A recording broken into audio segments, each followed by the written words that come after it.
Hi everyone, and welcome back to the U.S. Fish and Wildlife Service's Conservation Connect.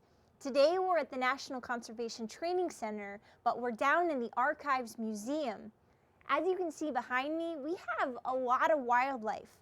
All these wildlife species were confiscated by law enforcement officers, which is actually the career we're going to talk to you about today.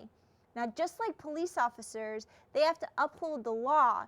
But these are special officers who work to protect the lives of animals by ensuring that people do not illegally kill or poach wildlife.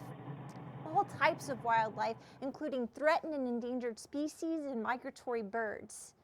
We also have special agents that investigate crimes that range from international wildlife smuggling to unlawful migratory game bird hunting. Like all criminal investigators, they collect evidence, interview witnesses, make arrests, and help prepare cases for court. Special agents also investigate the killing of endangered species and other protected wildlife such as eagles, migratory birds, and marine mammals. They pursue cases involving the destruction of wildlife habitats. They investigate oil and chemical spills that kill wildlife. And they also work with companies to reduce hazards to protected species linked to oil production, electric power lines, wind farms, and mining operations. Today we have with us Law Enforcement Officer Gabe Harper from Patuxent National Wildlife Refuge. Officer Harper, thank you for being with us here today. Thanks for having me, Chelsea. I appreciate you having me on the show. Great. Now, can you tell me and everyone else here how you became a law enforcement officer? Well, first of all, there are only about 250 special agents within the service at any given time. An academic degree as far as, wildlife, forensic psychology, criminal justice, other related fields like that would put you in a more advantageous position to attain a job. What kinds of technology do law enforcement officers use to confiscate and catch criminals? Well, I'm glad you asked because I brought a few with me. Oh, great.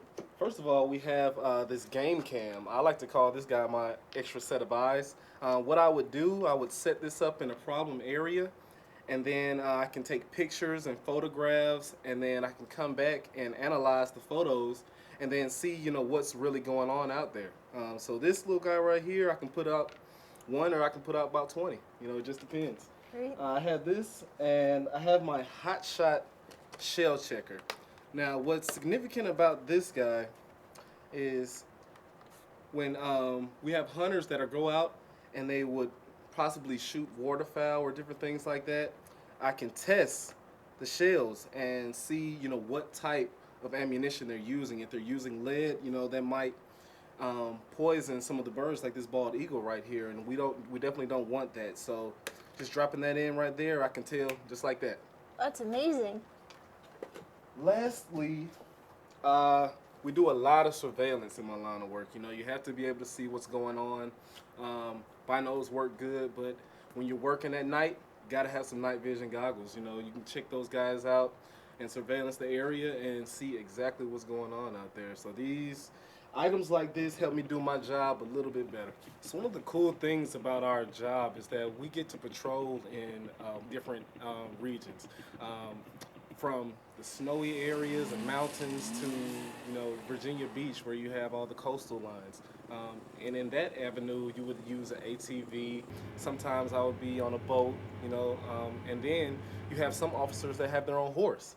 So it's just a wide range of different patrolling that can even go on, as far as being an officer with the U.S. Fish and Wildlife Service. Can you tell me what species we're looking at, or I guess I should say parts of species we're looking at?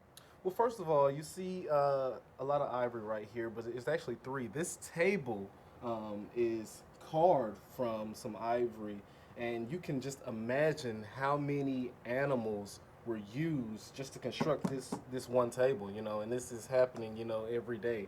But you have an elephant tusk right here, the larger one, and then we also have the walrus right here. We have Native Americans who they still use bald eagle feathers and talons, some of their ritual activities. But this one, matter of fact, these talons were made into a necklace, and this was used illegally. So this was confiscated by some of our law enforcement officers, and rightly so. But we want to put it into the illegal activity. Thank you so much, Officer Harper, for all the information and insight into the work that you do. Remember, you guys can also help spread the word about wildlife and educate others about the importance of protecting those animals. We'll see you next time on the U.S. Fish and Wildlife Services Conservation Connect.